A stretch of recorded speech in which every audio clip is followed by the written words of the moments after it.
cumpleaños. Así nomás no se cumplen 105 años. Usted está cumpliendo 105 años, imagínese. Este es el polo que usted siempre me lo pidió. Yo amo a mi ejército como usted lo ama. Mire usted. Ahí está, ese es para usted. Muchas gracias. Y esto le hace entrega la Asociación de Damas Paracaidistas, la primera promoción de damas paracaidistas. Este es con mucho cariño para usted. Gracias, muy amable. ¡Feliz cumpleaños! Gracias, mi fuente.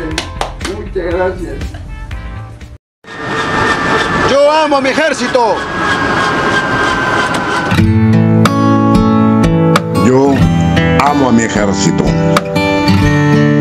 En cotidiana trayectoria, con la patria por motivo, con esencia verde olivo, nuestro ejército hace historia.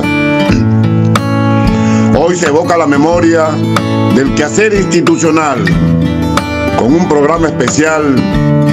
Yo amo a mi ejército, transmitiendo con gran éxito nuestro orgullo nacional.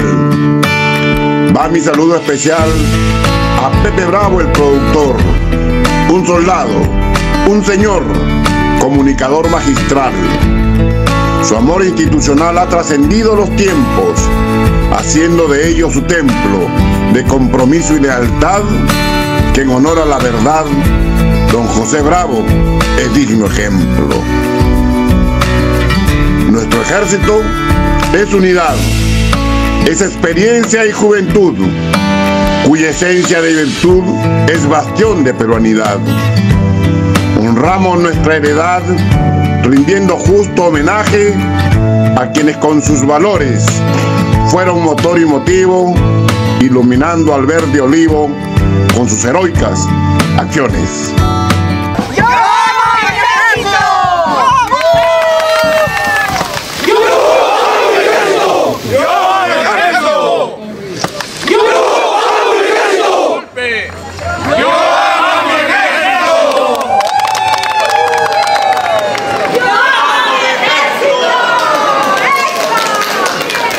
¿Cómo no voy a amar a mi ejército si tengo a mis 2 hijos y a mis nietos que son militares? ¡Que vive el ejército peruano! ¡Rap! ¡Rap! ¡Rap! Ya. ¡Yo amo a mi ejército!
Grábalo.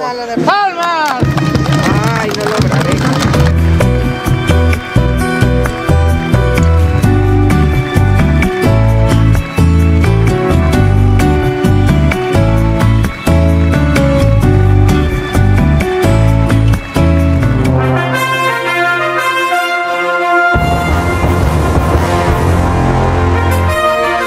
Haciendo patria, cultivando valores. Yo amo a mi ejército. Bienvenido, usted ya está en el centro de la noticia. Porque hacemos nuestro trabajo con pasión, les llevamos las primicias. Usted también ama a su ejército. 3 años cultivando valores. El cielo es el límite y vamos por más. Iniciamos este 2024 con la fuerza y calidad de siempre y que usted se merece. Muchas gracias, José. Qué gusto verle de nuevo. Quiero en primer lugar decirle que este programa suyo es algo que debemos hacer en el Ecuador, que sea un programa de militares, no solo para militares, sino para toda la comunidad. Le felicito, estoy al tanto de los logros de su programa, de la condecoración que le ha impuesto el Comando Conjunto en reconocimiento de esta gran tarea que es comunicar, mantener un contacto desde la institución con los propios militares del servicio activo y pasivo, pero especialmente con la comunidad a la que nos debemos. Así es que un aplauso para su programa. Amables televidentes, muy buenas noches. Bienvenidos al programa número 179, Yo amo a mi ejército. Soy el teniente coronel del Ejército del Perú en situación militar de retiro, José Andrés Bravo Mendoza, director de este programa que tiene por finalidad cultivar valores y acrecentar el amor y respeto a la patria, a nuestras Fuerzas Armadas y Policía Nacional del Perú. Bienvenidos a todos ustedes. Les presentamos a continuación nuestros titulares.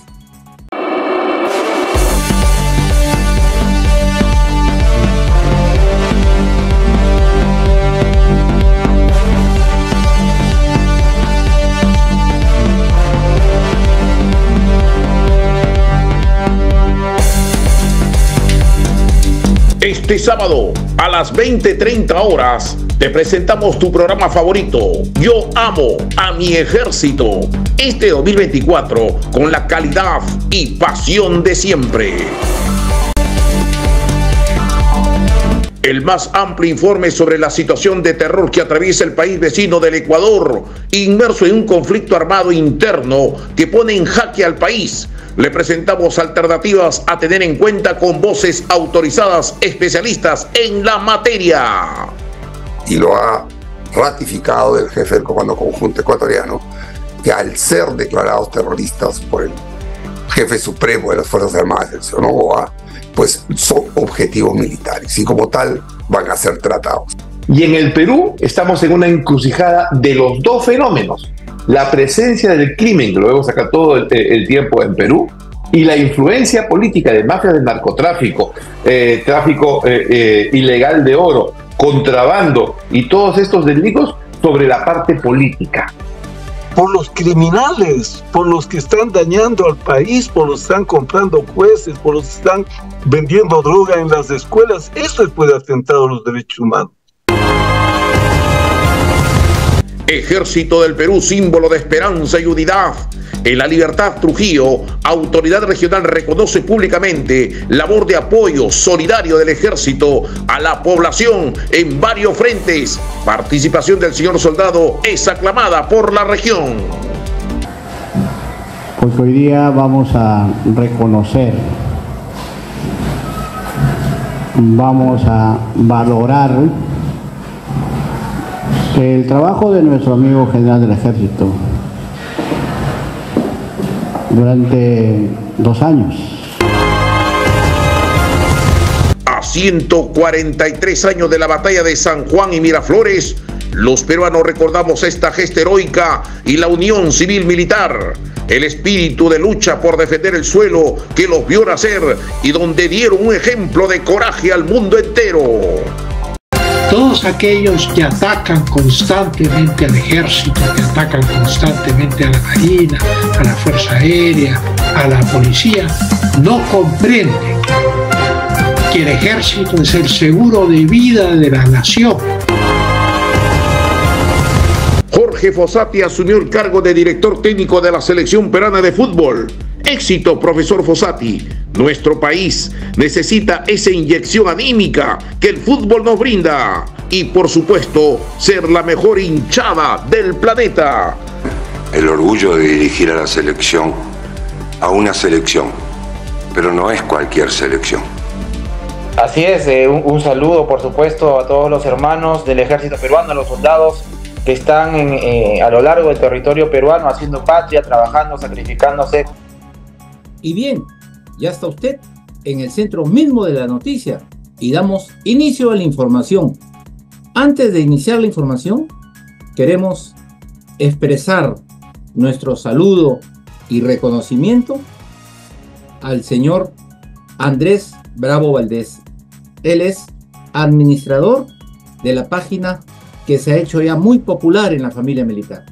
Soy de la Vía. Andrés, adorado hijo, hace 15 años, justo el día de tu cumpleaños, un día 11 de enero, creaste esta página que hoy simboliza todo el sistema informativo de la familia militar. Así que desde acá queremos saludarte y felicitarte por esa brillante iniciativa que tuviste y que esto tiene por supuesto para mucho más. Felicitaciones. Igualmente queremos aprovechar esta oportunidad para expresarle un saludo fraterno al soldado más longevo, excombatiente de la campaña militar de 1941, triunfador en la batalla de Zarumilla.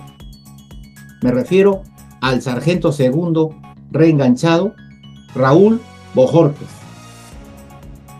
Él cumplió este día viernes, para ser más exacto, ayer viernes, cumplió 105 años de edad y tuvimos la oportunidad de acercarnos para saludarlo y expresarle el orgullo que sentimos los peruanos de tener a un excombatiente todavía con vida, porque representa el símbolo del soldado aguerrido, valeroso, combatiente, soldado de caballería, que trajo lauros al Perú allá por los años de 1941. ¡Feliz cumpleaños, señor soldado! Cambiamos el tono de la información y les informamos que a partir de esta noche hemos inaugurado una nueva secuencia, la cual hemos denominado el Ejército del Perú, símbolo de esperanza y unidad. Y vamos a inaugurar esta secuencia con un reconocimiento que hace el Gobierno Regional de la Libertad a la 32ª División de Infantería por la loable labor del Ejército durante los 2 últimos años. Mis felicitaciones al comando de esta prestigiosa gran unidad que por supuesto ensalza, valora todo lo que hace nuestro ejército a nivel nacional. Veamos el informe. Una región sale adelante cuando sus autoridades trabajan unidas. El gobernador César Acuña y el comandante general de la 32 Brigada de Infantería del Ejército del Perú, general César Claudet Morote, fueron una muestra viva de esa importante alianza.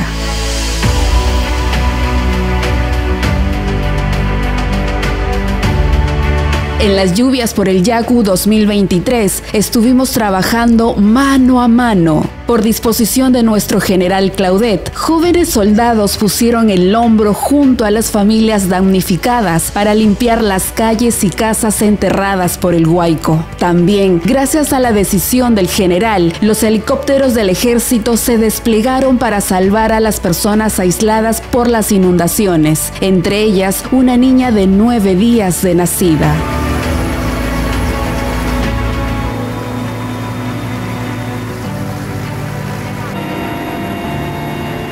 En las protestas de Virú, el general Claudet dispuso que las Fuerzas Armadas de la región estén en primera fila, liberando de escombros las calles colocados por los vándalos. Con un gran sentido social, prestaron las instalaciones del cuartel Ramón Zavala para que el gobierno regional habilite un almacén de herramientas al servicio de la población. Fuera del vínculo institucional, el gobernador César Acuña y el general César Claudet también mantuvieron un excelente trato de confraternidad, amistad y gran aprecio.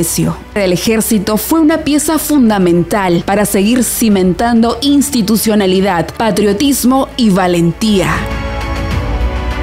Gracias, General César Claudet, por estar al servicio del Perú y la ciudadanía liberteña, y por tantos momentos gratificantes que nos muestran su espíritu disciplinado, transparente y colaborador.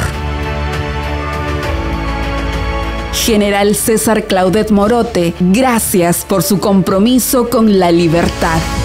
¡Viva el ejército peruano! ¡Viva!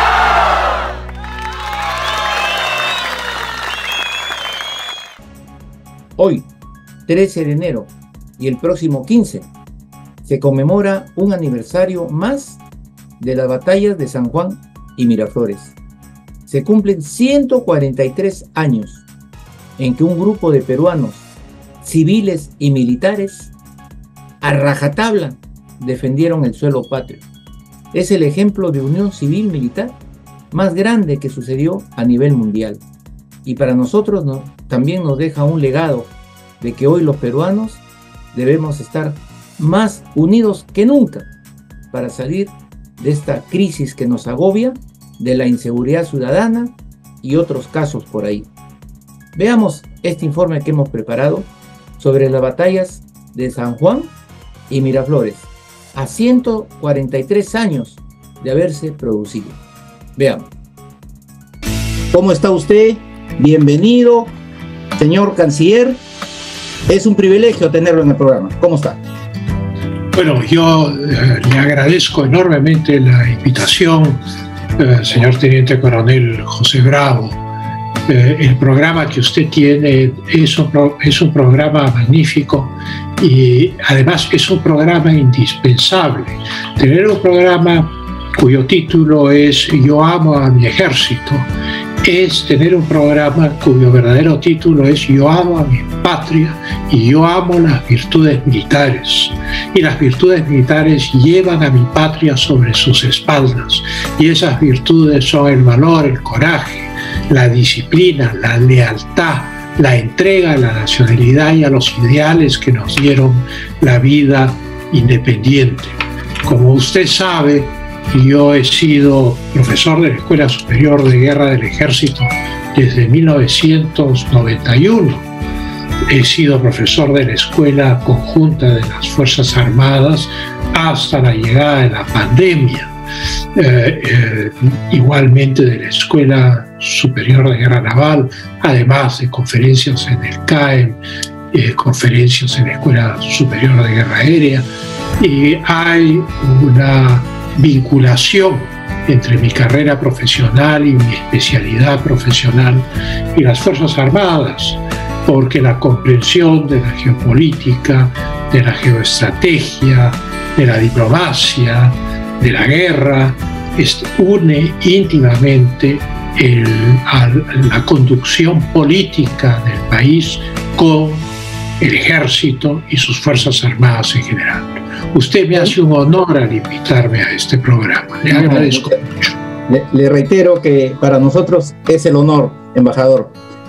Dígame usted, a manera de puesta de ambiente, le agradecería una introducción en nuestro tema central de esta semana de lo que representa en nuestra historia como nación, la campaña y, dado esto, la lucha en la capital ante la invasión en la Guerra del Pacífico entre Perú y Chile.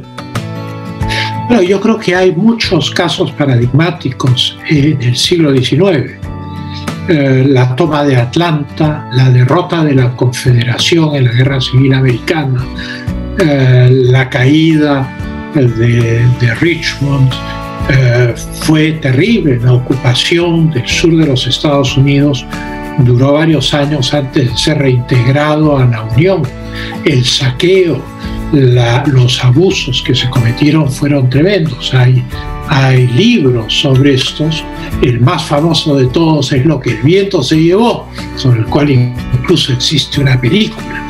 De tal manera que dentro de los Estados Unidos también ocurre esto. ¿Qué decir de la guerra, además injustificada, contra México, que lleva al ejército de los Estados Unidos a la masacre de los cadetes de la escuela militar en el Palacio de Chapultepec, defendiendo la entrada a Ciudad de México? y finalmente a tomar la capital del Estado mexicano. ¿Qué decir de la toma de Asunción por el ejército del Brasil, de Asunción en el Paraguay, el 1 de enero de 1869? Todo fue saqueado, todo fue robado. En los interiores de las casas, el mobiliario, en fin, una cosa terrible. ¿Cómo no mencionar el sitio de París, largo y cruento, sometido a la artillería prusiana en la guerra franco-prusiana que duró del 19 de septiembre al 28 de enero de 1871, y que en el fondo está en el fundamento de los vínculos que unieron al ejército peruano con el ejército francés, y la razón por la cual el ejército peruano buscó a finales del 19 y después de la tragedia de la Guerra del Pacífico el apoyo de Francia para la reconstrucción del ejército peruano, porque Chile había buscado después de la Guerra del Pacífico al ejército alemán para reorganizarse. Y entonces, naturalmente, nosotros teníamos una identificación con esta tragedia que termina además en una revuelta comunista, que es la revuelta de la Comuna, y el ejército francés de repente se ve desgarrado. De un lado tiene que defenderse del invasor, del otro lado tiene que defender a la nación francesa de la insurrección comunista, cosa que logra, pero son derrotados militarmente. La defensa de Lima es uno de los hitos épicos de la historia militar del mundo. Es como la caída de Troya. Es, digamos, un hecho sin parangón y un hecho de enorme dolor que, como un sello al rojo vivo, forja nuestra identidad nacional. También nos ha llevado a infinidad de preguntas y a buscar culpables, pero creo yo que no hay que buscar culpables. Creo que colectivamente tenemos que asumir todos aquello que pasó, ver en qué nos equivocamos para nunca más volver a equivocarnos. Nadie es dueño de la historia, nadie sabe qué va a pasar de acá a 50 años. Todos aquellos que atacan constantemente al ejército, que atacan constantemente a la marina, a la fuerza aérea, a la policía, no comprenden que el ejército es el seguro de vida de la nación. Uno no tiene un ejército porque uno quiera ir a la guerra. Uno tiene un ejército poderoso para no ir a la guerra. Los romanos decían: si quieres la paz, prepárate para la guerra. Lo que está detrás de ese axioma es el concepto de disuasión. Nunca hay que bajar la guardia. Siempre el ejército, la marina, la aviación, la policía deben ser poderosos, como lo son poderosos en todas las grandes naciones del mundo.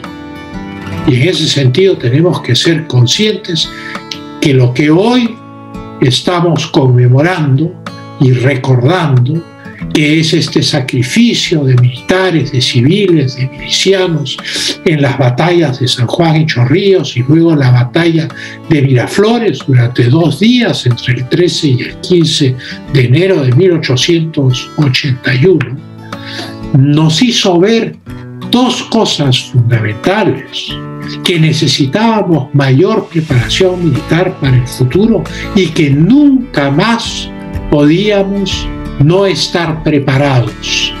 Primera gran lección al ver caer nuestra capital en manos del enemigo.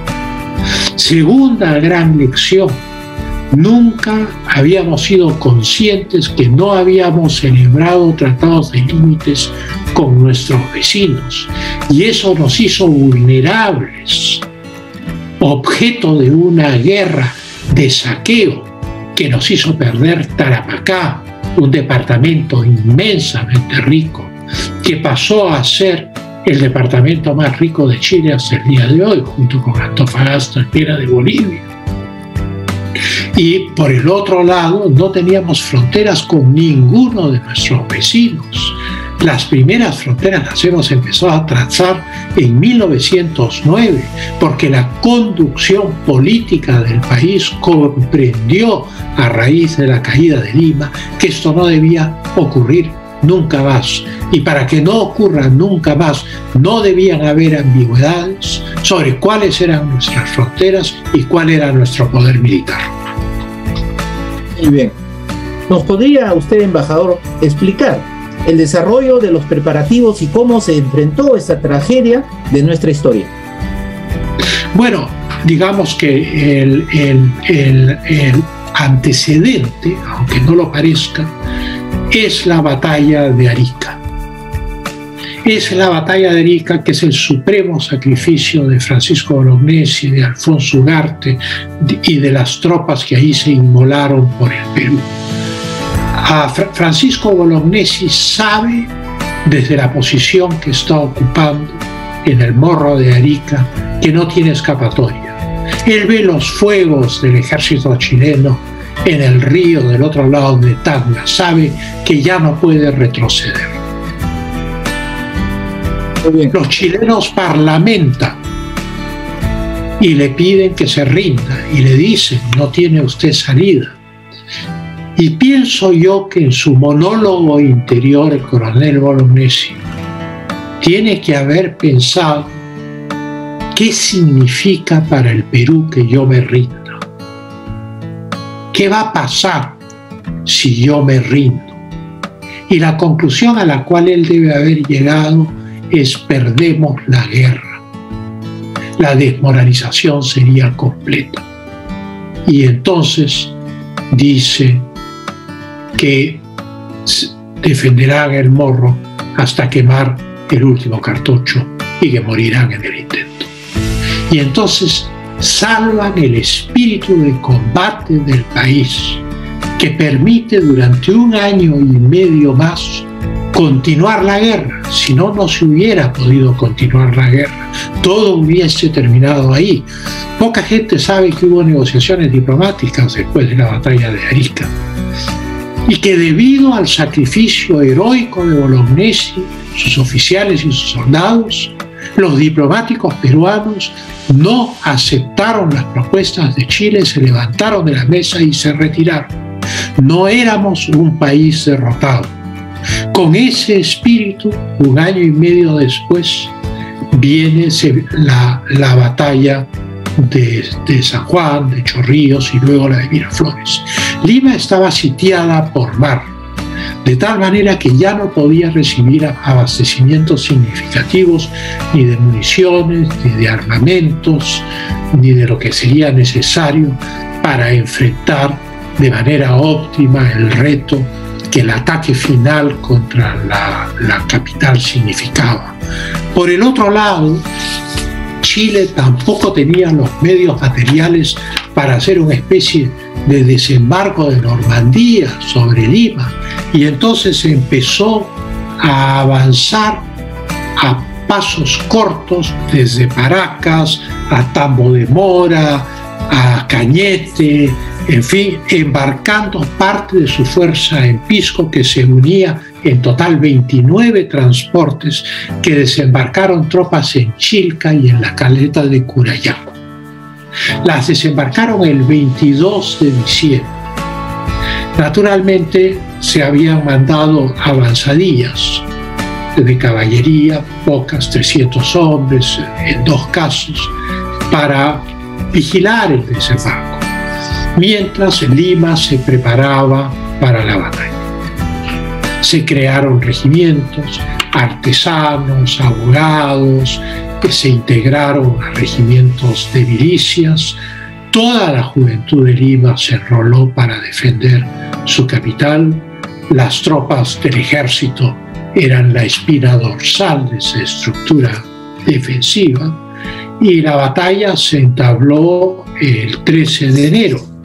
Avanzaron las tropas chilenas, digamos, principalmente el plan inicial no era subir a las lomas de San Juan y Santa Teresa por lo áridos que eran, pero ahí estaba la línea defensiva, que era una especie de W, que iba desde Chorrillos hasta un poco más adelante de Vía, por donde ahora va la carretera, más o menos, digamos a mano derecha de la Panamericana cuando uno pasa por Vía. De ahí volvía la W hasta Santa Teresa, detrás de Villa, y como en un ángulo llegaba hasta el norte de Lima, hasta La Molina, en una serie de trincheras y después reductos en la zona de Miraflores. Los reductos no fueron inicialmente contemplados, es en el curso de la batalla que se hacen esos reductos que tienen 2,5 metros de profundidad y 7 metros de ancho para poder colocar las piezas de artillería y las tropas. El más famoso está en el Parque Reducto, en Miraflores, pero hay varios. Si uno sube por la avenida Primavera, en ese camino hay otro de estos reductos, hay varios, hay restos de este combate. Y cuando uno ve las fotografías por Google Earth, también ve los contornos de las trincheras defensivas en el Morro Solar, desde las fotografías satelitales, cosa que cuando uno camina por el Morro Solar no ve, pero sin embargo esos contornos aparecen en las fotos satelitales. El general Iglesias, el que será después el héroe de la Breña, Cáceres, vencedor de la batalla de Tarapacá 2 años antes, el general Lapuerta y Nicolás de Piero la inspeccionan esta línea, ¿no? Hay que tener en cuenta que se había producido un golpe de Estado un poco antes de la batalla y que esto naturalmente era desconcertante. El presidente electo, Mariano Ignacio Prado, había partido para el extranjero a comprar armamentos, pero la verdad es que por más que esas hayan sido sus intenciones, en fin, ese es un debate histórico en el cual no quiero entrar, porque además existe abundante literatura sobre eso, pero sea lo que sea, un jefe de Estado ante la inminencia de una tragedia nacional no puede abandonar a su pueblo. Los jefes de Estado tienen que correr la suerte de su pueblo hasta el final. Pero bueno, Piero toma el mando, recorre la línea. En las memorias de Andrés Avelino Cáceres está descrito con detalle. No le tiene simpatía al presidente Andrés Avelino Cáceres, no lo llama el supremo conductor de la guerra, que era el título que Piero no se había dado, sino que lo llama el dictador. Y entonces en algunos momentos, en un momento dado, Cáceres le pide al presidente que suba a una loma para observar el dispositivo, y algunas observaciones que tiene Cáceres respecto a este larguísimo dispositivo defensivo que empieza en Chorrillos, se proyecta hasta Vía, regresa sobre las lomas de San Juan, de Santa Teresa, y va hasta La Molina, y además las posiciones defensivas del Morro Solar, que son las que se ven satelitalmente, los contornos de lo que queda de esos baluartes, ¿no? Y Lima se prepara para la batalla, pero la mayor parte son jóvenes, muy jóvenes, colegiales, universitarios, artesanos, abogados, profesionales, que no tienen experiencia militar, encuadrados por el ejército y la marina, el regimiento comandado por el comandante Fanning, ¿no? Y en el caso del ejército ya he mencionado a sus generales. Y entonces Lima se prepara para esta batalla desigual, porque Chile ha desembarcado una fuerza que oscila entre 11.000 y 15.000 hombres entre Chilca y Curayaco. Tiene cañones Krupp, tiene ametralladoras, tiene una serie de equipos que nosotros no tenemos. de campaña, ¿no? Y está además escoltado desde el mar, esta columna invasora, por los buques Blanco Encalada, O'Higgins, la Pilcomayo e incluso el Huáscar, que habíamos perdido en el combate naval de Alcamos el 8 de octubre de 1879.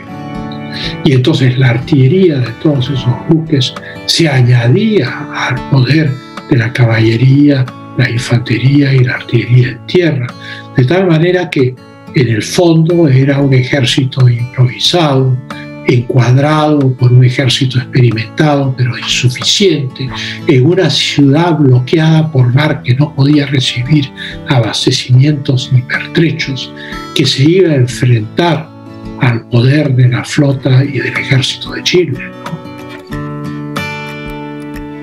Muy bien, embajador. En esta charla, que es para nosotros y nuestro público una conferencia magistral de este suceso historial, fundamental en la historia del Perú, la unión civil-militar nos marca a todos los peruanos gracias a su espíritu de lucha y férrea voluntad de no claudicar del país. Algo tarde con el enemigo en el corazón del Perú, su capital. ¿Cuál sería, señor canciller, su mensaje a los ciudadanos peruanos de todas las edades que nos ven todos los sábados en el programa Yo Amo a mi Ejército? Fundamentalmente, comprender que lo que se rescata acá es el heroísmo, las virtudes heroicas, el valor, el deseo de defender a la patria, el enfrentar una situación desesperada, el saber que probablemente uno no gane, pero el honor está por encima de la vida. Y así lo comprendieron todos aquellos que participaron en la batalla. Y así lo debemos entender siempre. Siempre debemos entender que una nación vive del honor de sus héroes, no vive de la astucia de sus hombres de negocios y de sus políticos, que es siempre necesaria. No estoy diciendo que tengan que ser tontos, tienen que ser astutos, pero lo que la llama que guía a la patria es el heroísmo de los que se sacrifican por ella, es el heroísmo de los que saben que no pueden ganar, pero que van a dar la vida, porque tienen que dar la cara y tienen que salvar el honor del Perú. Y eso fue lo que se hizo. Lo que se hizo en la batalla de San Juan y Chorrillos, la segunda terrible, porque implicó el incendio de la ciudad, el saqueo de las casas, el asesinato de la gente. Cáceres ahí aconseja hacer un contraataque nocturno. Ojalá se le hubiera escuchado. Ese contraataque nocturno probablemente hubiese cambiado nuestra suerte, porque Chile comprometió todas sus fuerzas en esta operación. Si en esta operación Chile hubiese sufrido un revés, hubiesen tenido ellos que pedir un armisticio para negociar una paz que les permitiese retirarse. Y otra hubiera sido la circunstancia. Sobre esto hay interrogantes también, que yo he tenido enseñando estos cursos de pensamiento estratégico, en fin, a lo largo de los años, y también recorriendo el escenario de la batalla en auto y a pie. Y siempre me he preguntado, partiendo del concepto de la fortaleza de una defensa basada en líneas interiores, ¿por qué se estableció la defensa a partir de Chorrillos hacia Viña y sobre estas pampas desoladas y sin agua de San Juan y Santa Teresa? ¿Por qué el Cerro Marcavilca, en fin, tan duro? Era verano. Miremos la fecha, 13 de enero, hoy, con los pertrechos en la pampa de San Juan de Miraflores a las 12 del día, a las 9 de la mañana, a las 10 de la mañana. El desgaste es tremendo. Entonces, viendo la cartografía y luego recorriendo estos lugares, porque es una cosa que ha sido una interrogante importante en mi vida, pienso yo que tiene que haber una explicación, y si no la hay, entonces se desaprovechó el no haber hecho la línea de defensa sobre el río Lurín, porque la misma necesidad de agua que teníamos nosotros la tenía Chile. Chile no tenía una cadena logística propia.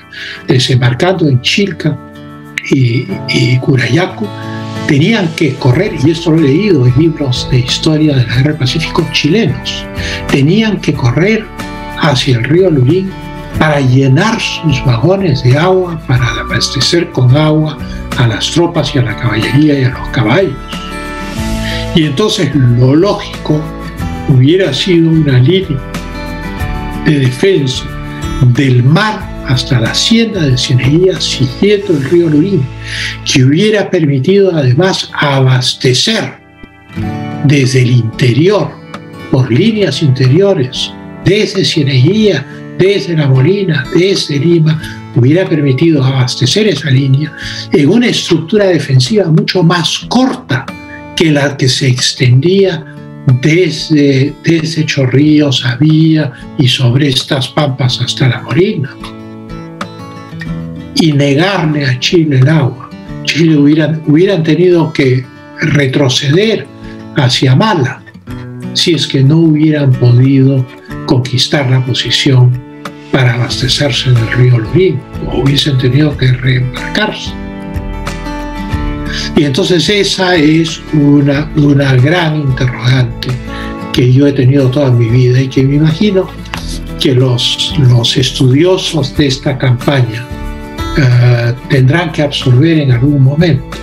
¿Cómo se tomó la decisión de la línea en las batallas de San Juan y Chorrillos?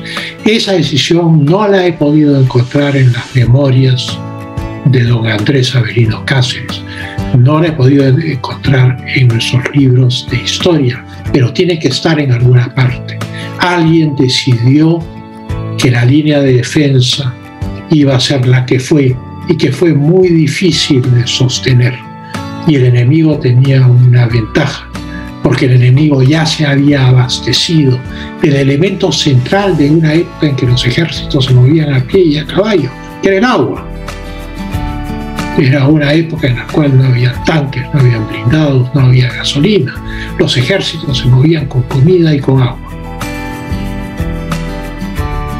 Y entonces dejo esa interrogante en el aire.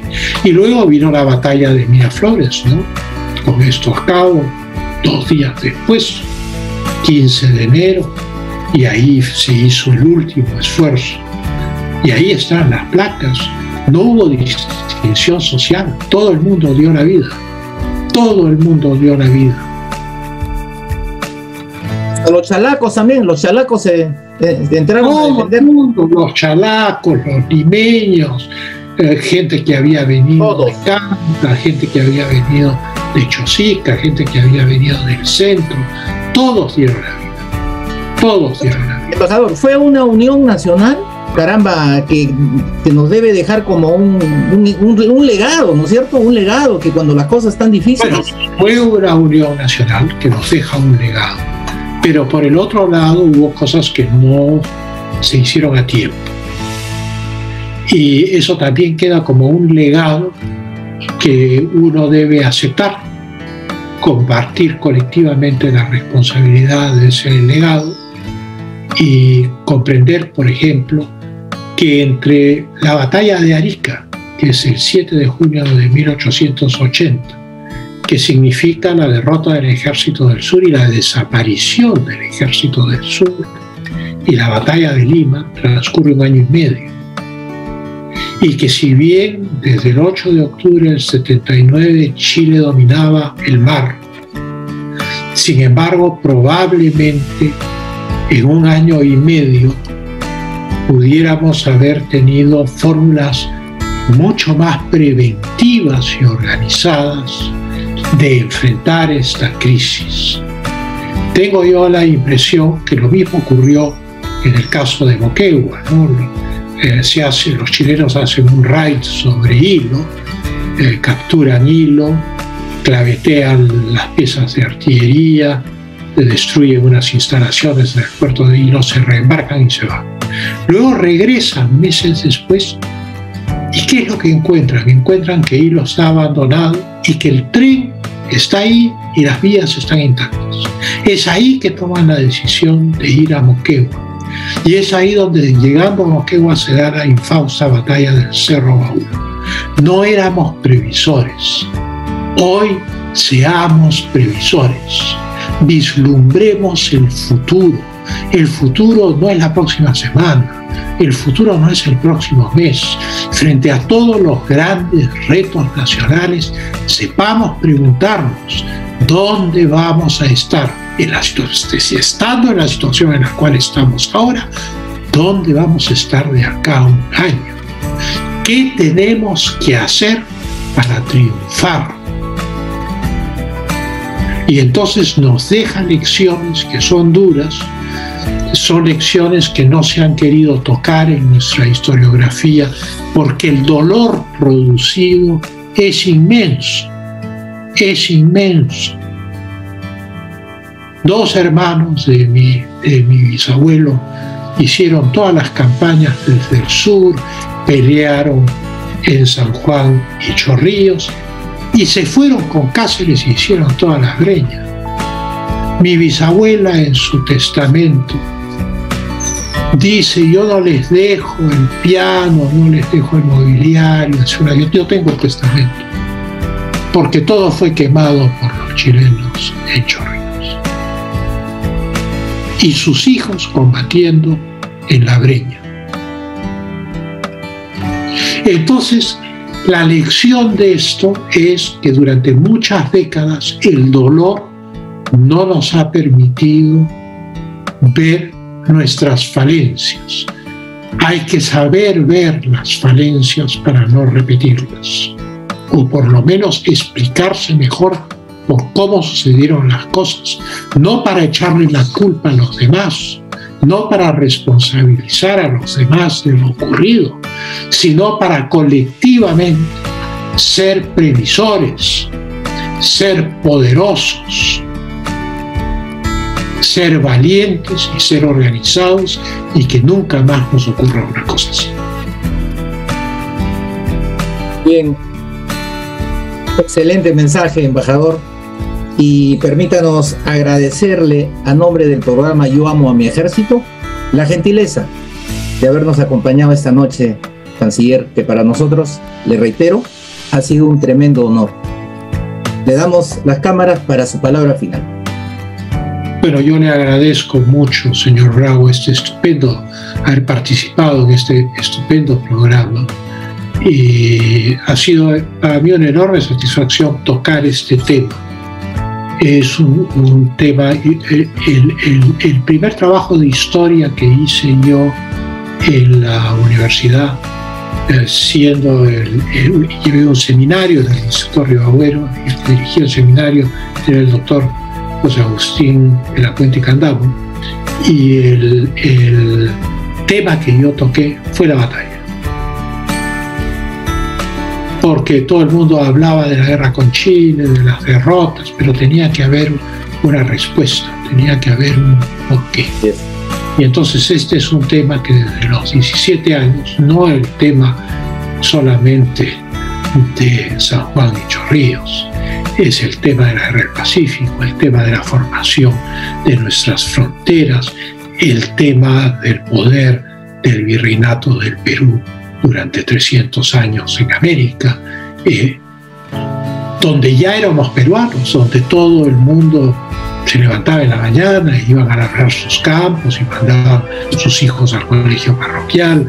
O sea, el Perú es muy antiguo, el Perú tiene 3000 años, y nosotros tenemos que ir interiorizando estas experiencias, y mi mensaje es no olvidar, pero no guardar rencores. Aprender para el futuro, ser fuertes, ser organizados Y para ser fuertes, organizados, previsores y exitosos, se requiere comprender que esta unión entre lo civil y lo militar es indispensable. Porque como dijera Maquiavelo en El Príncipe, el dinero es el nervio de la guerra. Y los países arruinados no pueden ni organizarse ni ir a la guerra, que es lo que pasó en la Guerra del Pacífico. El Perú tenía una deuda externa descomunal, dejada por los préstamos de los ferrocarriles. Y entonces el Perú trató de buscar paliativos a su imposibilidad de pagar armamento y organizar su fuerza armada, y entonces recurrió al tratado defensivo con Bolivia, al cual esperaba que la Argentina se adhiriese, pero la Argentina no se adhirió. Y la consecuencia de ese tratado y de la imposibilidad material de formar una fuerza armada fuerte, porque el 80% del presupuesto nacional se iba a pagar la deuda externa, entonces sufrimos lo que sufrimos.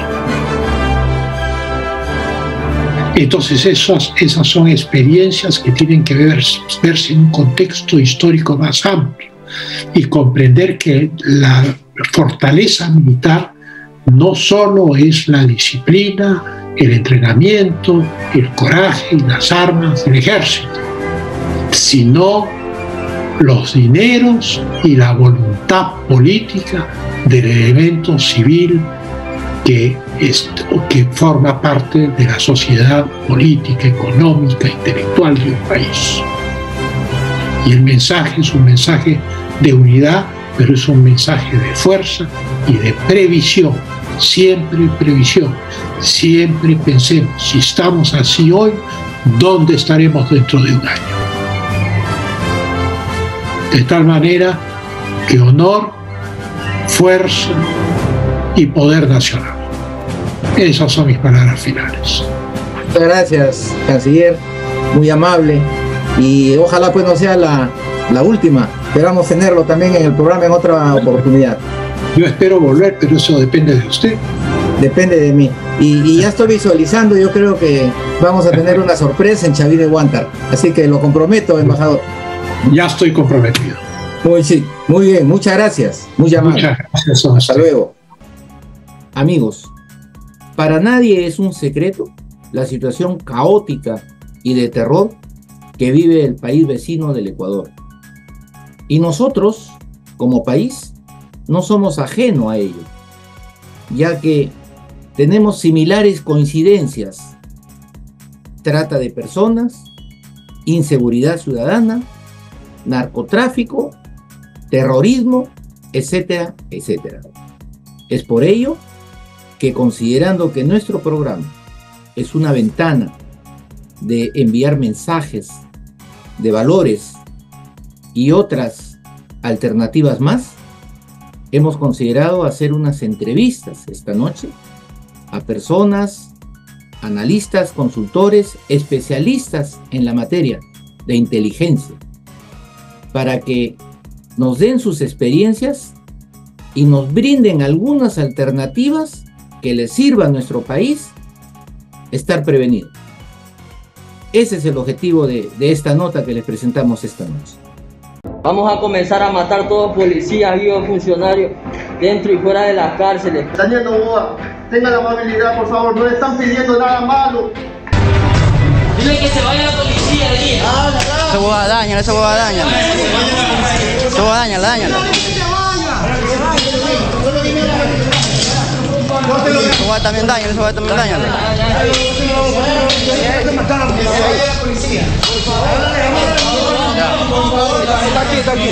Ya, eso también daña. Que se vaya la policía. Que se vaya la policía. Para tratar dicho tema hemos invitado esta noche al coronel del Ejército del Perú, Juan Carlos Liendo Ocono. Él es analista y consultor en riesgos políticos y de seguridad. Profesor de la carrera de Relaciones Internacionales en la Universidad San Ignacio de Loyola. Es fundador de Arsi Consulting, profesor de la Escuela Militar y de la Escuela Superior de Guerra. oficial de inteligencia, jefe del Servicio de Inteligencia del Ejército, trabajó en el Comando Sur de los Estados Unidos como oficial de enlace y le vamos a dar la más cordial bienvenida. Juan Carlos, buenas noches, bienvenido al programa. ¿Cómo está? Buenas noches, Pepe. Un gusto estar en tu programa. Así es, Juan Carlos, el gusto es para nosotros también y tú con la especialidad de ser un analista en inteligencia y una persona que conoce y ha vivido estos temas en persona, queremos hacerte la pregunta relacionada a qué atribuyes esto que está sucediendo en Ecuador y qué cosa debemos hacer en el país para tomar algunas previsiones, no vaya a ser que nos suceda también. Te escuchamos. Sí, Pepe, lo que está sucediendo en Ecuador y vemos los trágicos sucesos de las últimas horas nos obligan primero a solidarizarnos y mostrar nuestra consternación por los periodos de terror que está atravesando el país hermano de Ecuador, digamos. Lo que estamos viendo de inmediato es la consecuencia inevitable de años de una aproximación política, digamos, permisiva, también corrupta, hacia el narcotráfico en el Ecuador, que hoy escala a su más alto nivel, como producto del enfrentamiento entre bandas criminales del crimen transnacional organizado, relacionadas todas con el narcotráfico y con el rol que juega Ecuador en esta dinámica. Tenemos presencia de los carteles de Sinaloa, Jalisco Nueva Generación, carteles colombianos, balcánicos, europeos, con presencia en Ecuador, centro de distribución de la droga hacia Europa principalmente, que hoy, enfrentados entre sí, ponen en jaque al Estado ecuatoriano, cuyo gobierno se ha visto obligado a declarar el conflicto armado interno como un mecanismo audaz y duro de enfrentar esta crítica realidad, digamos, ¿no? La corrupción, la falta de equipamiento, profesionalismo en sectores de las fuerzas del orden, corrupción en los penales tomados por estas bandas criminales desde hace muchos años y la intervención de una política permisiva, garantista, muy similar a lo que pasa acá en el Perú, es lo que atraviesa actualmente Ecuador con el saldo de por lo menos no menos de 8 personas muertas y todo un país atemorizado. Eso es lo que estamos viendo en estos momentos. Juan Carlos, y nosotros nos hacemos una pregunta. ¿Quién está detrás de todo esto? Porque fíjate, tanto en Perú como en Ecuador, y Bolivia, podemos agregar, viene sucediendo lo mismo. Pero hay alguien, ¿a quién atribuyes que viene? ¿De dónde viene esto? El problema transversal, digamos, a los países hermanos de Ecuador y Bolivia, en nuestra realidad, es la relación con el tráfico de drogas y las organizaciones de crimen transnacional organizado. En torno a esta dinámica está desde el lobby político, financiero, de medios de comunicación del narcotráfico, las bandas criminales encargadas de la operación y los intereses geopolíticos, en este caso de Ecuador, de Perú y Bolivia, ¿no? Que manifiestan, es una forma de cómo se evidencian, ¿no? La manera como los problemas actuales en el mundo se reflejan en esta parte del planeta, en el eje andino de Ecuador, Perú y Bolivia. ¿Quién está atrás? Los intereses transnacionales relacionados con el narcotráfico, en un escenario de conflicto internacional que pone en riesgo todo el relacionamiento internacional, político, económico, social y de seguridad, y que se refleja en nuestros territorios, ¿no? A través del empoderamiento de las bandas criminales. El lugar más complicado definitivamente es Ecuador, por el empoderamiento en sí de grupos de bandas criminales que las fuerzas locales no han podido impedirlo. En el lado de Bolivia es el relacionamiento de ideologías políticas, grupos políticos y de sectores del gobierno boliviano con el narcotráfico. Y en el Perú estamos en una encrucijada de los dos fenómenos: la presencia del crimen, que lo vemos acá todo el tiempo en Perú, y la influencia política de mafias del narcotráfico, tráfico ilegal de oro, contrabando y todos estos delitos sobre la parte política. En el Perú se juntan esos dos fenómenos, aún no en el nivel de Ecuador, y Bolivia, pero aquí también vamos rumbo a ello. Nosotros debemos ver a Ecuador, en Ecuador, un espejo de lo que no estamos muy lejos, ni menos aún libres de que suceda en el Perú en cualquier momento. Y el concepto que ha vertido el presidente Noboa de que es un conflicto armado, ¿no? ¿Está, tú crees, bien empleado? ¿No es darle pie a las organizaciones de derechos humanos para que digan que no es acto de terrorismo?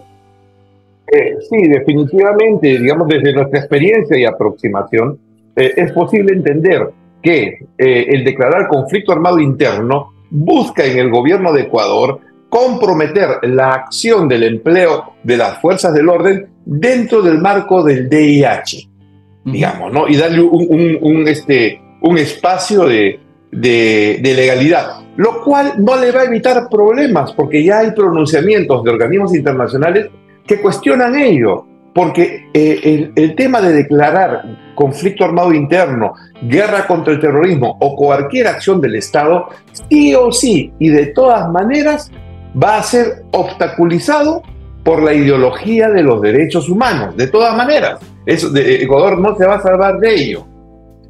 Lo agrava, sí lo agrava, porque le está otorgando a estas bandas criminales un estatus de beligerancia, lo cual complica también el asunto, ¿no? O sea, ¿cómo se le otorga a grupos criminales estatus de beligerancia? Aquí el término es bien claro. Para nosotros, ¿no? Con la experiencia que hemos tenido, es terrorismo claro, puro y duro. Y se tiene que enfrentar el terrorismo porque son organizaciones y nuestra legislación lo ampara. Son organizaciones que cumplen con todos los requisitos de ley para ser considerados organizaciones terroristas de acuerdo a nuestra legislación. Podemos aplicar el DIH, podemos en casos de personas armadas, pero darles un estatus de beligerancia es sumamente complicado, porque ese criterio se puede expandir a la región. A quien más le conviene el estatus de conflicto armado interno es a las organizaciones criminales y a los organismos de derechos humanos. Considero que tal vez el gobierno de Ecuador, en un afán de autoprotegerse y respetar la legislación internacional, se está arrinconando a sí mismo al otorgarle un estatus de beligerancia al grupo de delincuentes y abrir la puerta para que los organismos internacionales de derechos humanos tengan injerencia directa, dominados por una ideología que en ningún caso va a ser favorable a la aplicación de la fuerza, menos aún de la Fuerza Armada, y generar perjuicios a los delincuentes. Nosotros vivimos esta experiencia día a día y la continuamos viviendo. Ok, por eso justamente hacemos nosotros un paralelo, porque no queremos que lo mismo se repita en nuestro país. Y por eso nosotros queremos hacer esta convocatoria de unidad nacional. Hoy más que nunca debemos estar unidos contra estos digamos, secuaces, bandas criminales, que seguramente quieren tomar como modelo al otro país. Pero para ello creo que ya debemos estar prevenidos. Por ello creo que ya viajó el ministro de Defensa, el ministro del Interior ya se encuentran en la zona. ¿Qué podrías aportar a ello? Bueno, yo soy bastante crítico con respecto a la posición de los políticos del gobierno, porque a mi punto de vista, y lo voy a decir, digamos, muy directo y lo más ligero posible, Pepe, en lo que va del año, los desafíos políticos en torno a los temas de seguridad, el gobierno ni los políticos de ningún sector han podido establecer reformas estructurales o medidas de carácter político estratégico que hagan imponer o recuperar el principio de autoridad del Estado. Si se hace una línea de tiempo en los 12 meses que tiene este gobierno relacionado con la forma como se involucra en temas de seguridad, son declaraciones contradictorias, sin sustento y que sirven solamente para la foto o los titulares de noticias.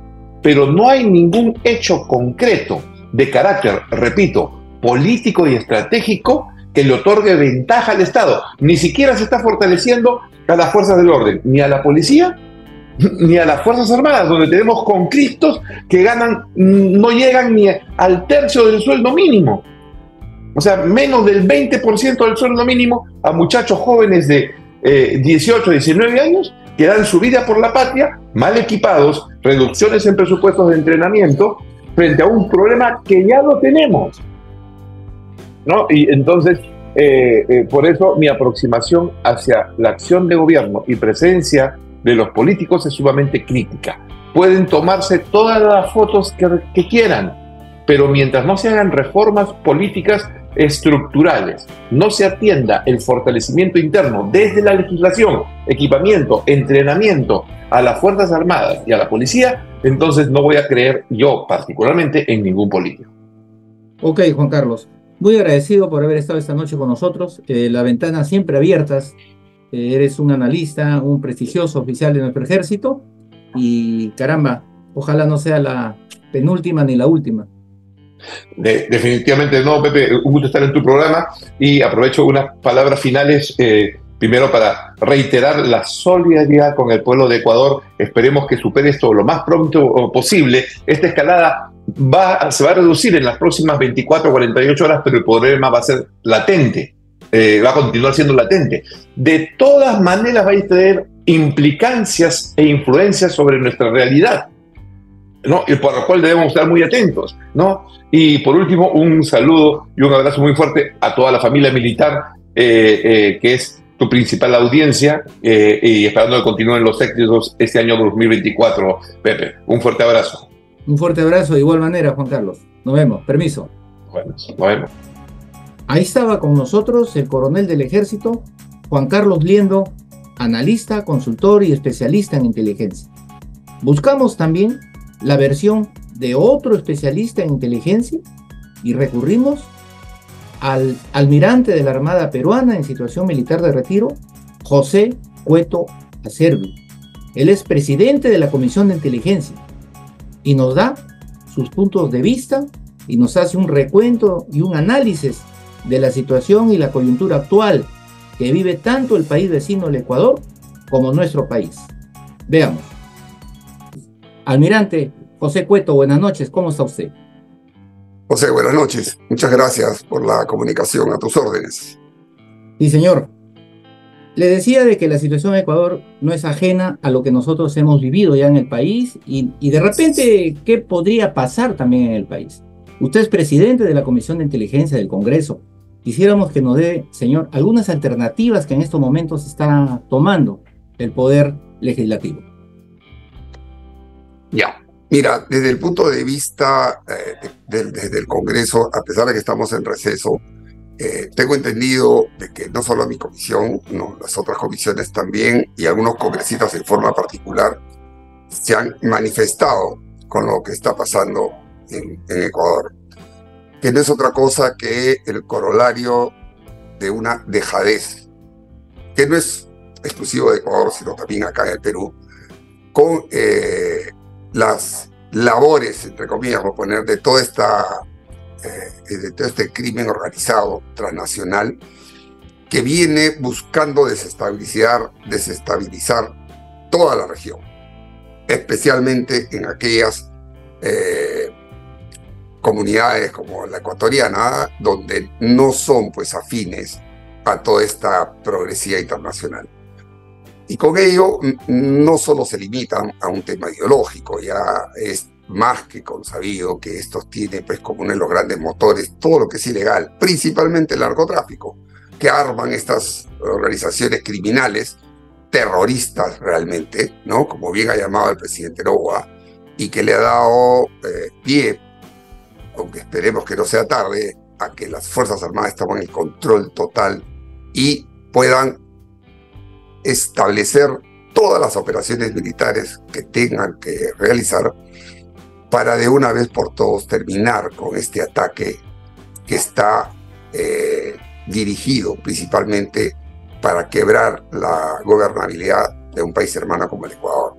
Y yo quiero resaltar acá, ¿no?, la forma como todas las entidades políticas ecuatorianas en el Parlamento ecuatoriano se han unido para darle el respaldo total a las fuerzas del orden. Yo creo que eso es algo que deberíamos aprender para regresar al tema congresal. Por un lado.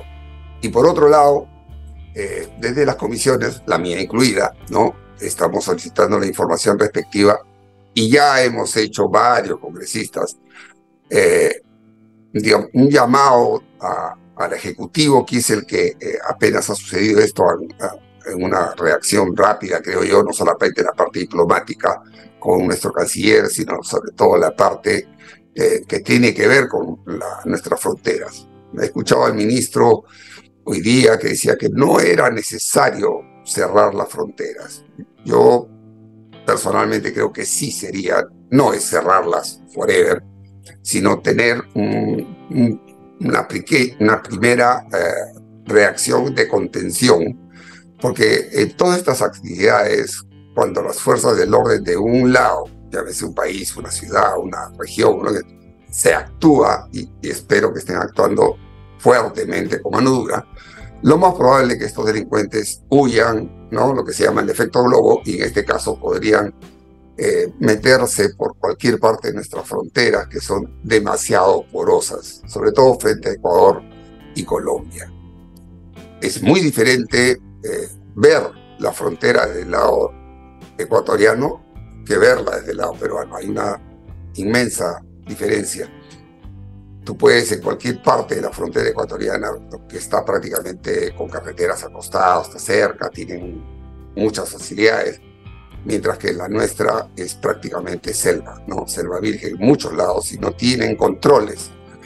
Y acá lo que debería suceder es que no solamente es cuestión, como han hecho, de enviar gente para reforzar los pasos y los puestos de control, porque los delincuentes no los usan, pues, ¿no?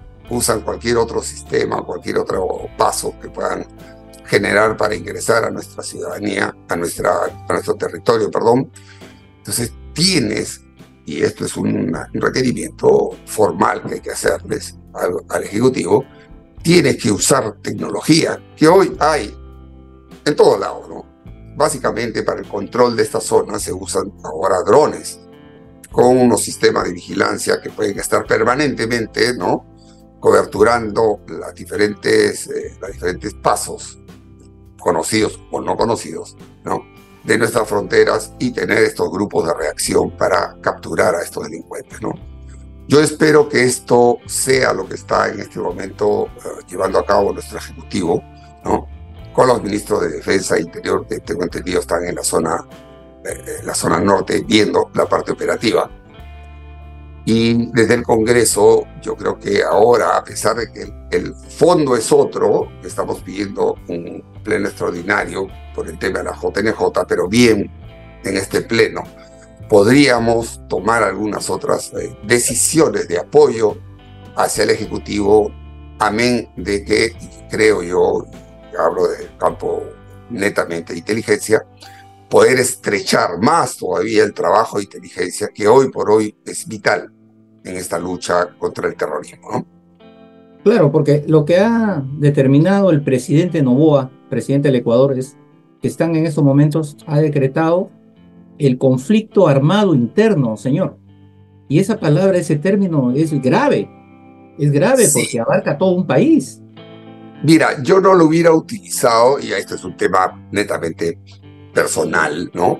Porque el hecho de usar la palabra conflicto armado interno automáticamente te lleva a una serie de convenios internacionales, de reconocer que estás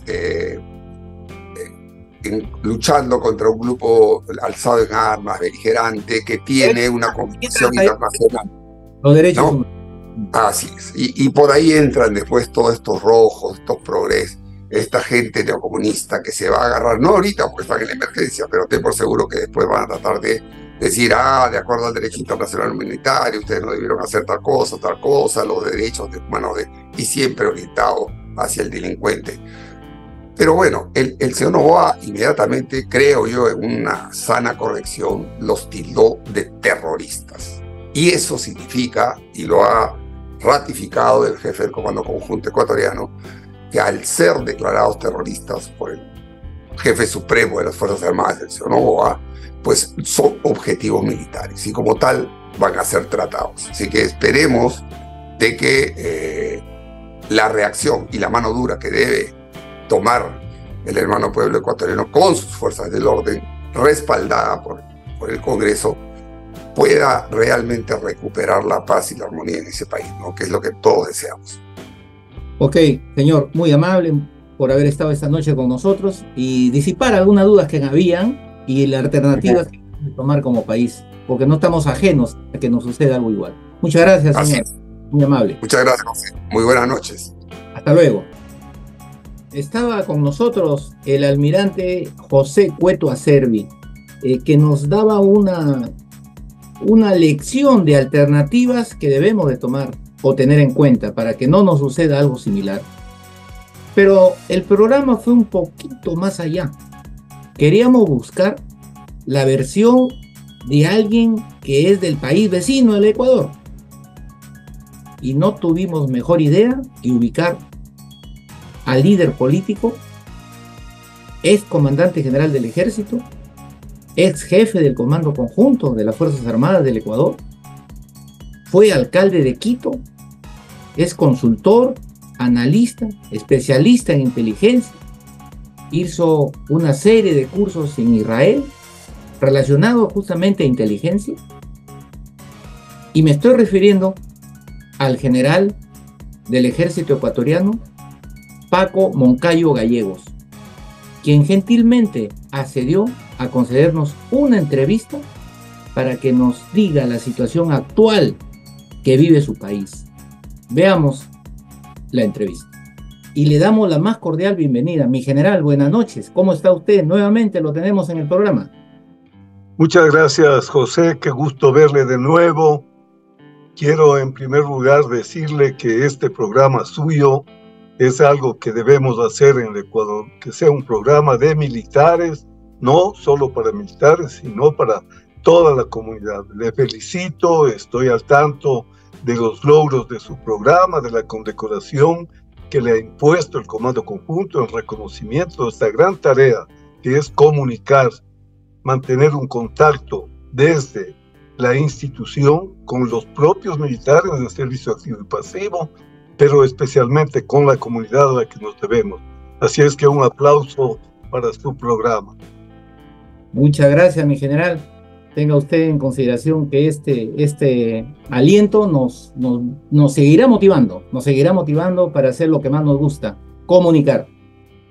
Y antes de pasar a la primera pregunta, mi general, permítanos solidarizarnos con nuestros hermanos ecuatorianos, en particular porque en el Perú también se afrontó graves problemas de desestabilización, tales como que el 9 de enero del año pasado fue quemado vivo un efectivo de la policía, o si no recordamos también los intentos de tomas de aeropuertos, cierre de carreteras y otros actos delictivos que condenamos, así como ustedes también condenan en el Ecuador, mi general.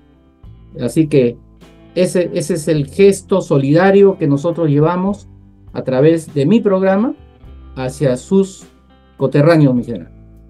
Muchas gracias, José, porque el pueblo peruano sabe lo que es esto, ha sufrido muchísimo y durante muchísimos años estos males que nos aquejan a todos nuestros pueblos, en unas ocasiones con más fuerza al Perú, a Colombia, a Ecuador, a Bolivia, en fin. Pero debemos estar solidarios, debemos saber que como pueblo que somos unidos, no podemos ser indiferentes a lo que pasa con nuestros hermanos. Somos un gran país, una patria grande, y por supuesto lo que pasa en cualquier rincón de nuestros países nos duele a todos, porque somos parte de esta sociedad. Así es, mi general, así es. Compartimos con usted ello. Cuando la patria está en peligro, se recurre a Dios y al soldado. ¿Qué opinión le merece esta frase? Más aún que el presidente del Ecuador, el señor Noboa, ha emitido un decreto en la que ordena a las Fuerzas Armadas ejecutar operaciones militares contra los grupos de crimen organizado transnacionales. Sí, mire, es una medida, a mi juicio, adecuada. Usted como militar sabe, los compañeros militares saben que los escenarios de seguridad de nuestros tiempos no son los mismos que del siglo pasado. Ustedes saben muy bien que ahora las amenazas son transnacionales, que en nuestros territorios, en este caso el territorio ecuatoriano, están operando las mafias albanesas, las mafias italianas, los cárteles mexicanos, los GDO colombianos. Entonces ya no podemos seguir con las ideas de seguridad y defensa antiguas. Hay muchos académicos que siguen, no sé por qué interés, muchas veces ideológico. No, los militares solo para la frontera. No. Cuando el país está en peligro, como usted mismo ha planteado esta frase tan importante, no te podemos tener encerrados en los cuarteles a los militares mientras están matando a nuestra gente, mientras están destruyendo nuestra economía, mientras se crea este ambiente de pánico que afecta a todas las actividades. Usted conoce muy bien esta ecuación, seguridad y desarrollo. Si no hay seguridad, no hay desarrollo posible. ¿Qué inversionista va a venir al Ecuador? ¿Qué ecuatoriano no está sacando sus capitales para invertir en países más seguros? Mire, esta es una situación compleja, delicada, difícil, pero tenemos que derrotar al enemigo común, que es este perverso crimen organizado, un negocio que destruye a la niñez, destruye a la juventud, destruye a la familia, porque es la droga la que está destruyendo a la civilización. Este no es un problema del Perú, del Ecuador. ¿Dónde están los grandes mercados de la droga? En Europa, en Estados Unidos.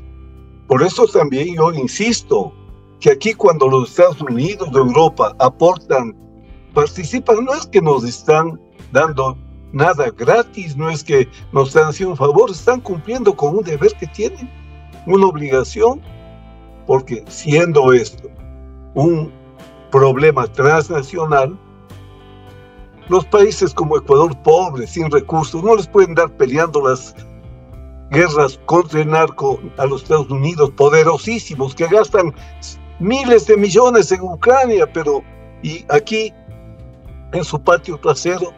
Entonces necesitamos que Europa, que Estados Unidos asuman sus responsabilidades. Nuestros países solos no pueden hacerlo. Es un problema transnacional y tenemos que enfrentarlo también de esta manera. Ok, mi general. ¿Qué opinión le merece que la Asamblea Nacional apoya a la policía y al ejército y les garantiza indultos? Mire, me parece que por fin la Asamblea está asumiendo el rol que le corresponde. Porque el peor problema que puede haber en un país es que las naturales diferencias entre partidos, en fin, impidan un acuerdo en esto que es fundamental. Esto es una defensa de todos, sean de izquierda, de derecha, sean de centro.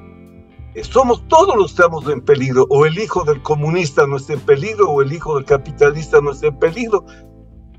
Todos estamos en peligro. Entonces, qué bueno que la Asamblea, por lo menos en estos temas de seguridad, también presente un frente solidario, unido, porque vuelvo a decirles, es deber de ellos como políticos asumir estas responsabilidades con nuestra paz, nuestra tranquilidad. Muy bien. Ahora, ¿qué opina usted sobre las famosas ONG, defensoras de los derechos humanos, que están en silencio, mi general? Luego del terrible y criminal ataque de los grupos delictivos contra la sociedad y el Estado de Derecho del Ecuador, hemos visto cómo han entrado a un medio de televisión, imagínense, mi general, han atropellado la libertad de los periodistas, han querido dinamitar con granadas en la mano. ¿Qué opina usted de estas ONG? En nada. Hay ciertos grupos.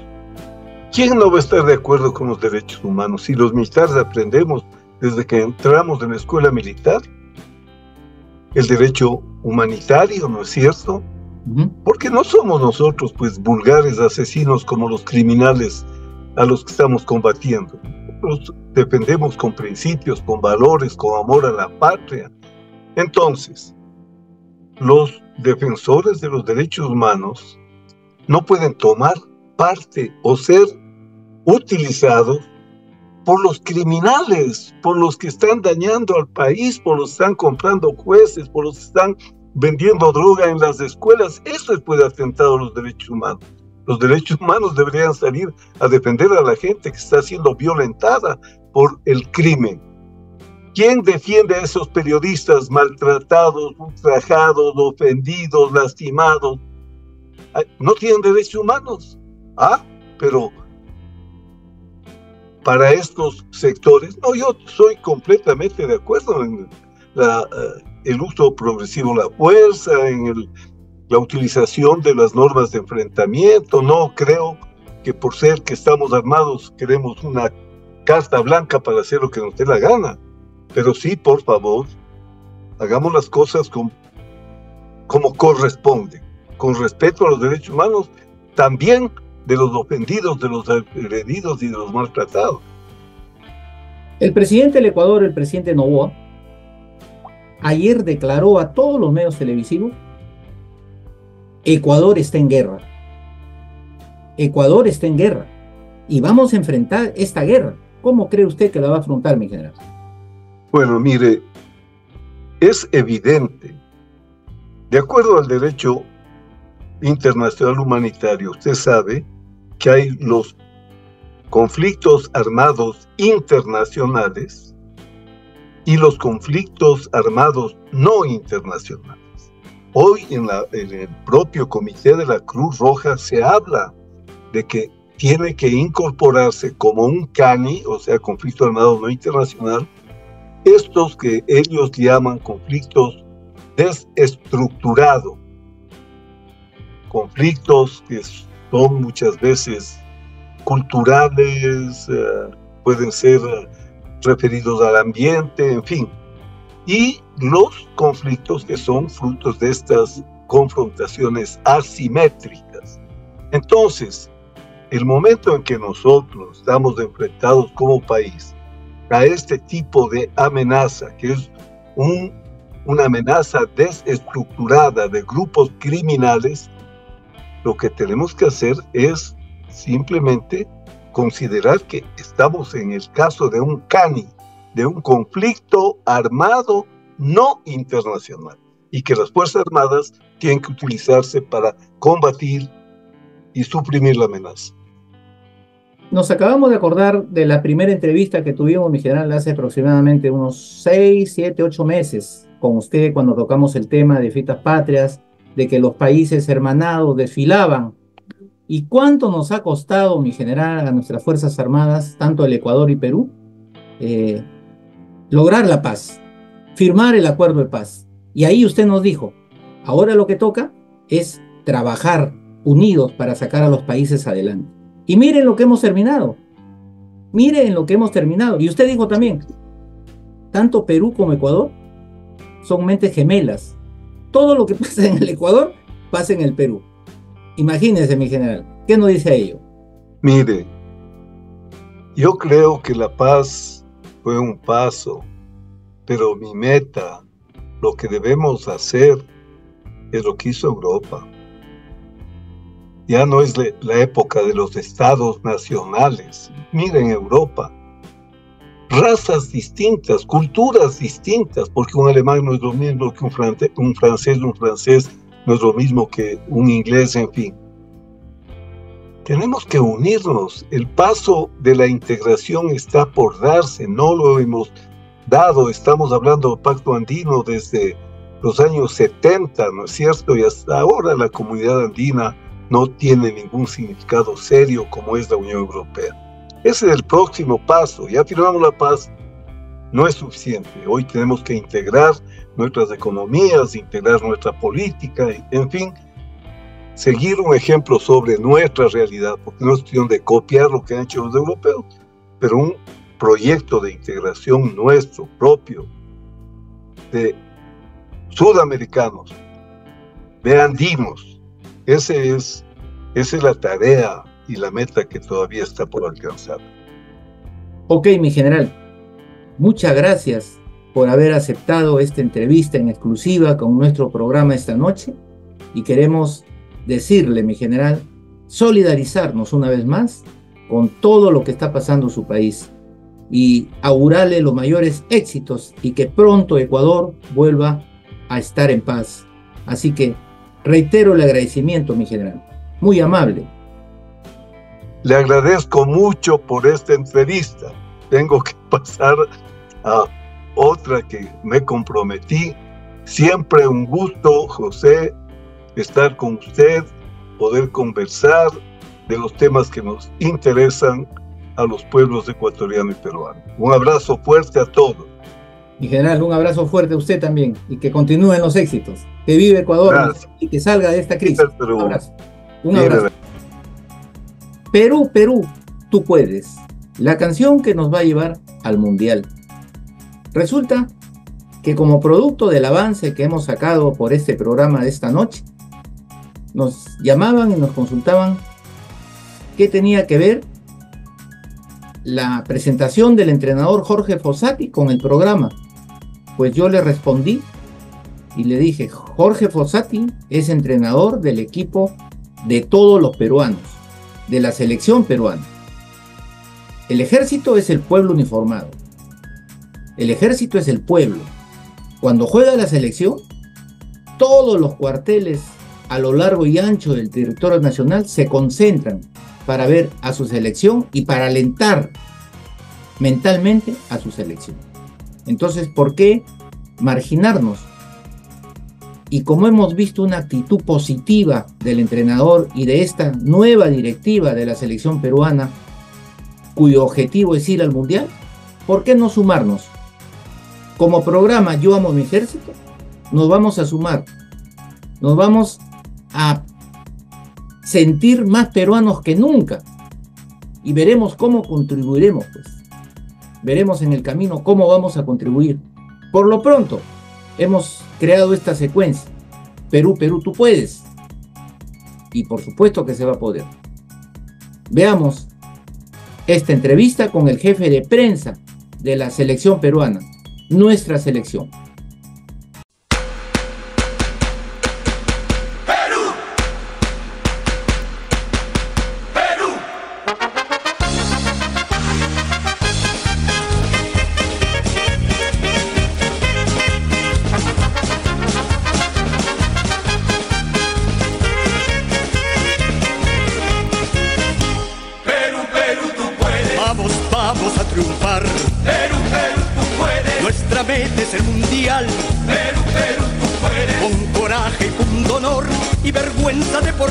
Vencer siempre con honor, la gloriosa roja y blanca hay que sudarla con amor, y verán como la hinchada los alienta con fervor, pues queremos verte en alto, muy en alto mi Perú, y seguros de triunfar llegaremos al Mundial.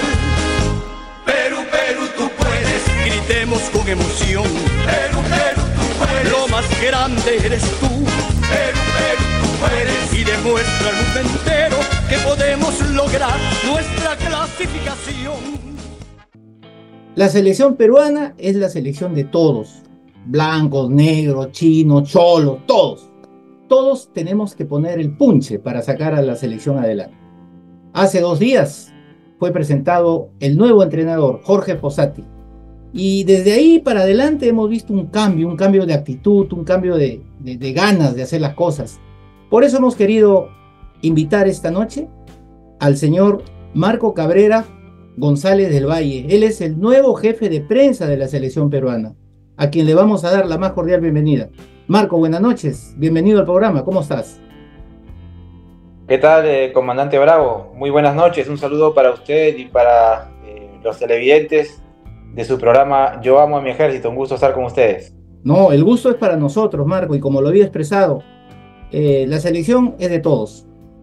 Todos vamos a unir fuerzas para llegar al Mundial, que es nuestro objetivo. Y acá en el programa tenemos una canción que se llama Perú, Perú, tú puedes, cuyo cantautor es Eddie Martínez, el mismo cantautor de Perú Campeón. Y él me la entrega con un gesto solidario por encargo de un señor general Velázquez Yacarini, que en esa época era el presidente de la Asociación de Fútbol y presidente de la Comisión Mundial, creo que era Alemania 2006. Y fíjate, esa canción comenzó a sonar cuando fuimos al Mundial de Rusia. Y también comenzó a sonar cuando nos hemos quedado en el otro mundial en la puerta. Bueno, ahora a la tercera va la vencida. Yo creo que esta es. Así que, primeramente, ¿cómo está el ánimo de la selección, Marco?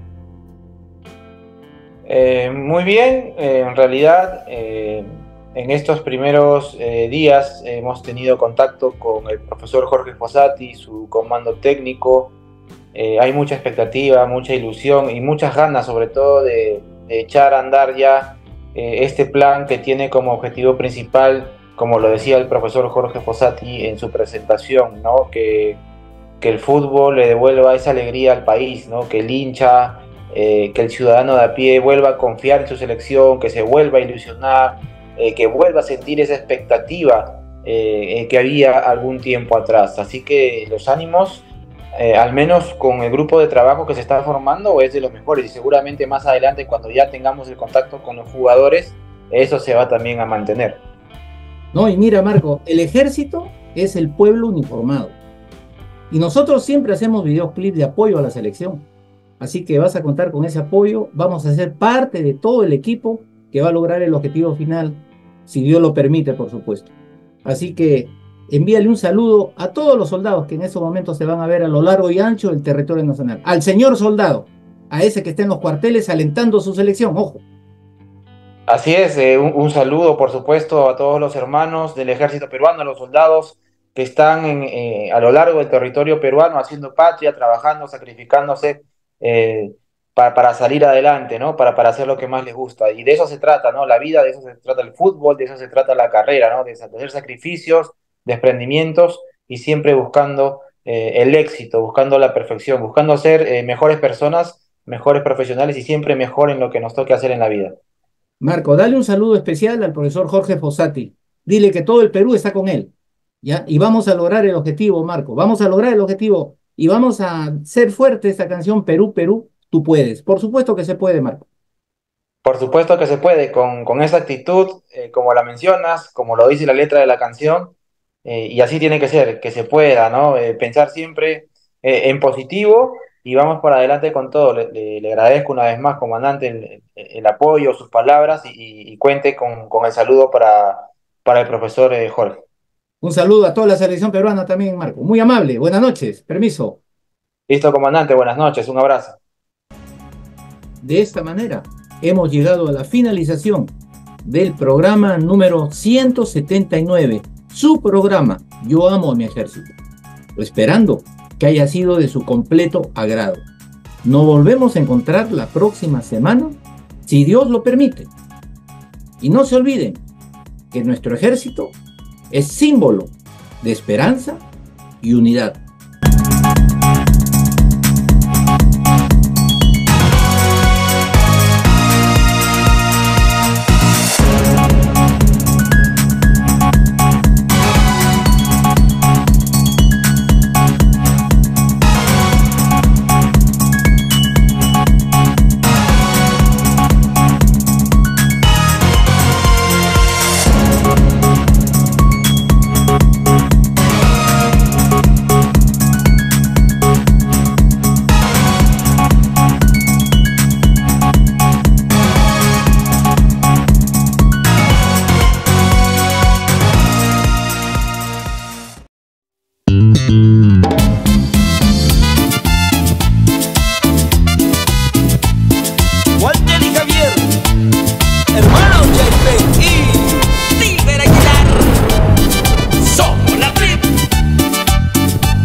y te enfrentas invencible al enemigo.